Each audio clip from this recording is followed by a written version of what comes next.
कदम कदम पर है प्रभु की माया, हर कठिनाई में छुपी है उसकी छाया। मत सोच कि तेरा सपना अधूरा रहेगा, जो तेरा है वो तुझ तक खुद आएगा। नमस्ते दोस्तों, स्वागत है आपका आपके अपने चैनल कहानियाँ जो शिक्षा दे में। आज आपके लिए एक बहुत छोटी सी कहानी। तो चलो शुरू करते हैं आज की कहानी। गांव में राघव नाम का एक गरीब किसान रहता था।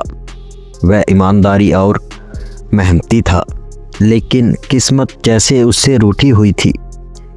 कभी बारिश कम होती तो कभी फसलें कीटों का शिकार हो जाती।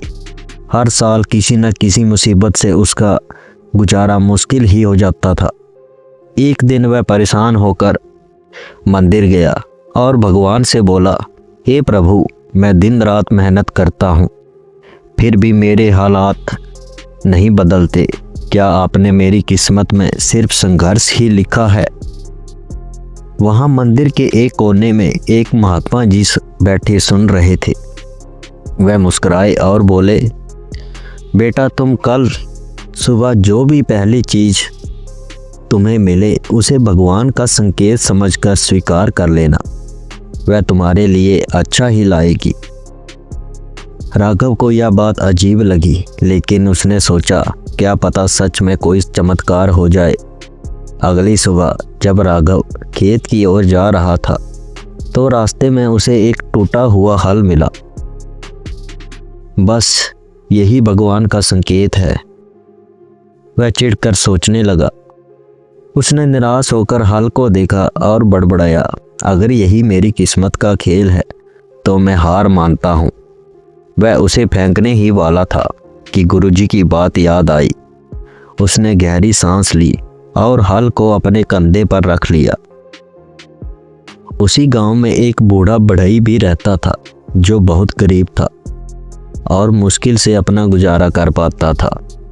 जब उसने राघव के हाथ में टूटा हुआ हल देखा तो बोला, बेटा, अगर तुम ये हल मुझे दे दो तो मैं इसे ठीक कर लूँगा। बदले में मैं तुम्हारे लिए एक मजबूत लकड़ी का दरवाज़ा बना दूँगा। वैसे भी तुम्हारे घर का दरवाज़ा बहुत पुराना हो चुका है। राघव ने सोचा, मुझे हल की ज़रूरत नहीं है, लेकिन नया दरवाज़ा तो सच में चाहिए। उसने बिना सोचे समझे हल उस बढ़ई को दे दिया। कुछ दिनों बाद बढ़ई ने उसके लिए मजबूत लकड़ी का नया दरवाज़ा बना दिया। राघव खुश तो था, लेकिन फिर भी सोच रहा था, इसमें कौन सा भगवान का संकेत था। गांव में चारों ओर चोरों का एक गिरोह घूम रहा था। वह रात के अंधेरे में घरों में घुसकर चोरी कर रहा था। एक एक कर उन्होंने कई घर लूट लिए थे। उस रात चोरों ने राघव के घर को निशाना बनाया। जैसे ही उन्होंने दरवाज़ा तोड़ने की कोशिश की, दरवाज़ा टस से मस नहीं हुआ। वह इतना मजबूत था कि कोई भी हथियार उस पर असर नहीं कर पा रहा था। घबराकर चोरों ने भागने में ही भलाई समझी। सुबह जब राघव को गांव वालों से यह पता चला तो वह अंदर तक हिल गया। उसने सोचा, अगर मैं गुरुजी की बात ना मानता तो अगर मैंने वो हल ना उठाया होता तो अगर बढ़ई ने मुझे नया दरवाज़ा ना दिया होता तो आज मेरा घर लुट चुका होता। उसकी आंखों में आंसू आ गए। वह सीधा मंदिर भागा और भगवान के सामने नतमस्तक हो गया और कहने लगा, हे प्रभु, अब समझ आया कि आपकी योजनाएं हमारी समझ से परे हैं। जो हमें बुरा लगता है वही हमारे लिए अच्छा होता है। उस दिन के बाद राघव ने कभी भी अपनी किस्मत की शिकायत नहीं की।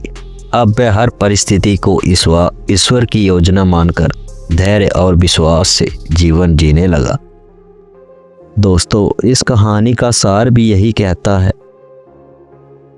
जो हमें बुरा लगता है वह किसी अच्छे उद्देश्य से हो रहा होता है। हर परिस्थिति में भरोसा बनाए रखना ही सच्ची समझदारी है।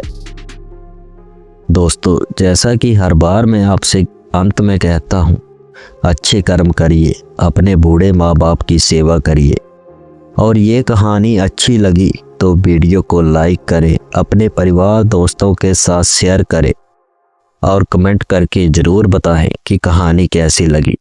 और ऐसी ही और कहानियों के लिए चैनल को